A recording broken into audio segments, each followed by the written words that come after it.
My name's Aiden. I'm 24. And I never really believed in the supernatural.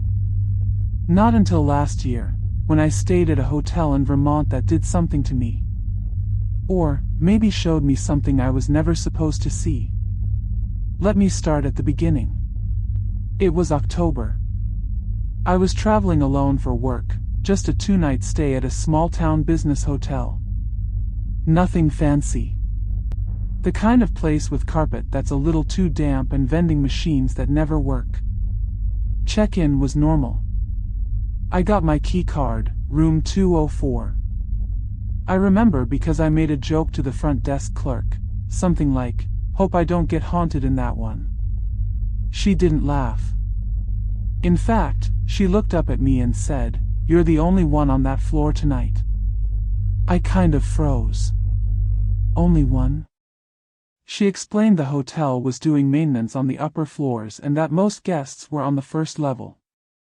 Apparently, I was a last-minute check-in, so they had no choice. I shrugged it off. The room itself was fine.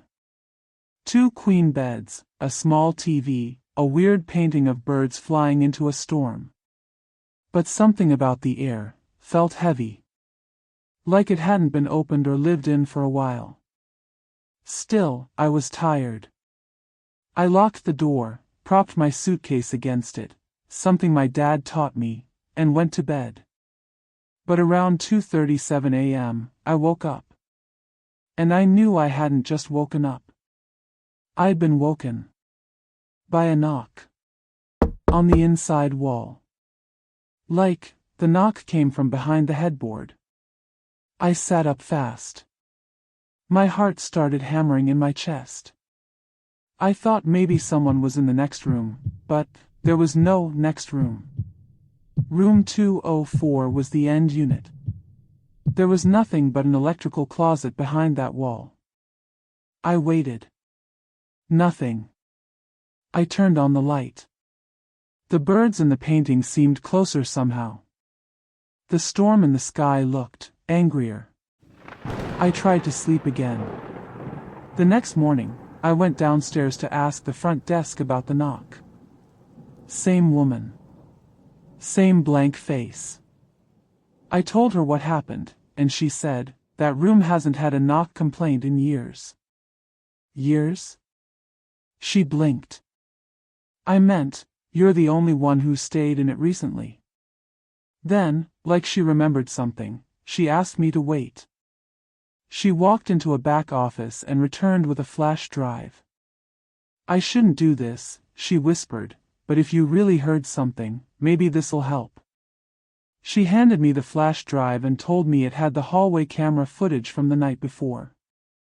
I thanked her and took it up to my room. Plugged it into my laptop. Opened the folder. At exactly 2:36 a.m., I watched the screen as the hallway in front of room 204 lit up. And I saw myself. Standing outside my door.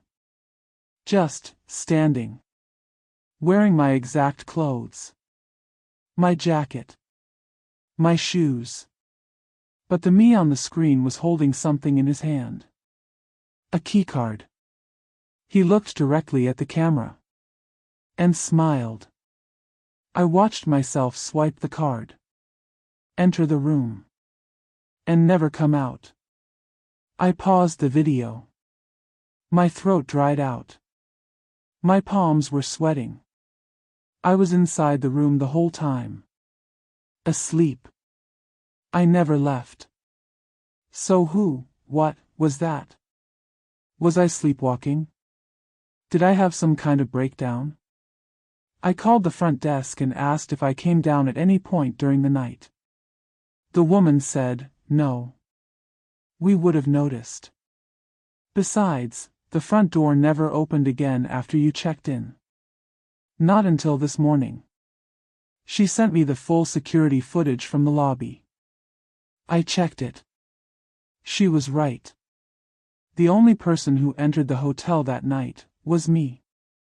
And whoever was at my door came from inside. That night, I couldn't sleep. I left all the lights on, sat in bed with my back against the headboard, just watching. Waiting. Around 3 a.m., I heard the sound again. This time, not a knock. A scrape. Something dragging against the wall behind my head. I jumped up. Grabbed my phone. Started recording. I moved slowly toward the closet door in the corner of the room, the one that led to the maintenance corridor. And I saw it.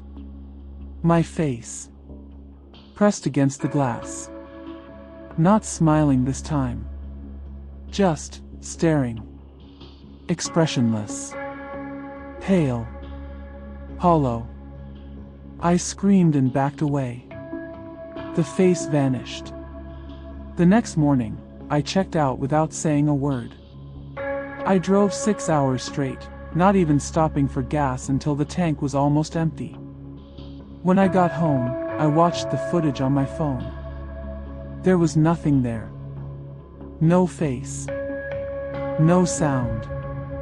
No movement. Just an empty room. Like it never happened. But I know what I saw. And weeks later, something else happened. I got a package in the mail. No return address. Inside, a hotel key card. Room 204. And a note that said, "You left something behind."